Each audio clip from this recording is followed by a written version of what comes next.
The Royal Enfield brand is one of survival, of endurance and adaptation over the last century. In today's fast-paced world, Royal Enfield's simple and unhurried take on motorcycling is quietly setting the tone for things to come. Royal Enfield motorcycles started life back in 1901, when the first one was built in Redditch, England.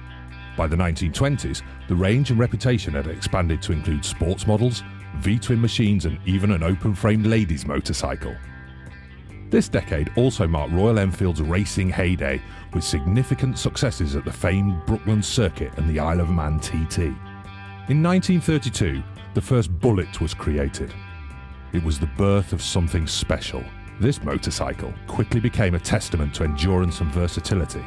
In fact, it was a motorcycle that typified Royal Enfield's culture and the machine that we still see on our streets today. As World War II broke out, Royal Enfield's focus changed to supporting the war effort. They built a secret factory in southern England, producing the Flying Flea, a 125 that was light enough to parachute into enemy territory. Post-war, the Bullet became Royal Enfield's priority, with a new prototype launched in 1948. The British International Six-Day Trial Team, led by Johnny Britton, took a gamble on this untested motorcycle, and it paid off with victory at the trial event in Italy. Unsurprisingly, this impressive new Bullet sped into full production shortly after. In 1953, when the Indian Army wanted motorcycles for their work, there was only one choice. Madras Motors bought 750 Bullets, proven champions of the very harshest environments. 2 years later, Madras Motors had a license to manufacture the Bullet. Enfield India Limited was established. The 1960s saw the birth of the 750cc Interceptor, as well as the landmark Continental GT Cafe Racer. The GT was a response to changing attitudes in motorcycle culture. Royal Enfield created something new for the growing number of young men now taking to the roads on two wheels. By the late 70s, the newly formed classic motorcycle movement in the UK was demanding Royal Enfields.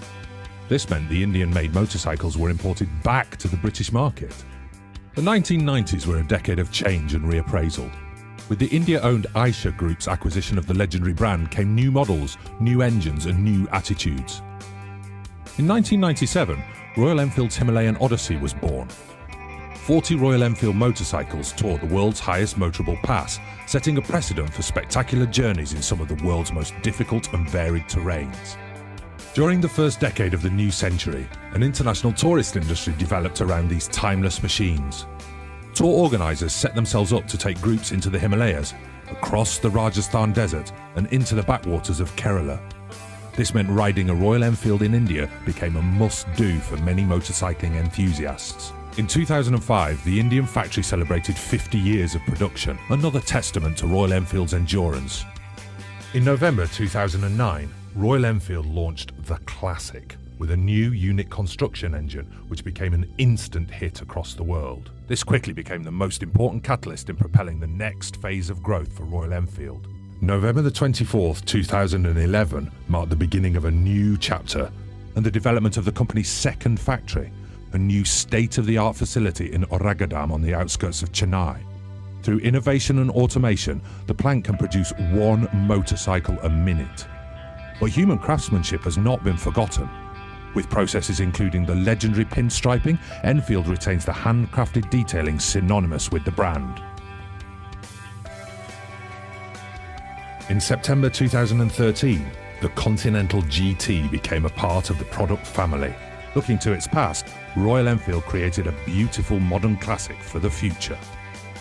The Continental GT is a reflection of Royal Enfield's ambition to become a global leader in the mid-size motorcycle market. Towards this, Royal Enfield has in the recent years expanded its footprint across nodal cities such as London, Jakarta, Paris, Madrid, Dubai, Bogota and many more with exclusive brand stores, while establishing a wholly owned subsidiary presence in strategic markets like North America. In addition, to enhance its product capabilities, Royal Enfield is setting up 2 new technology centres, one in Chennai in India and another in Leicester in the UK.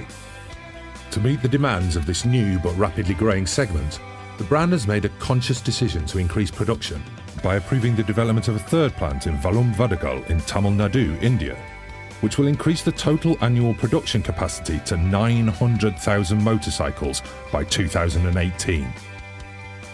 In 2016, By taking all the collective experience and learnings of decades of riding in the Himalayas, Royal Enfield has created a motorcycle that can traverse the terrain the way it's meant to be.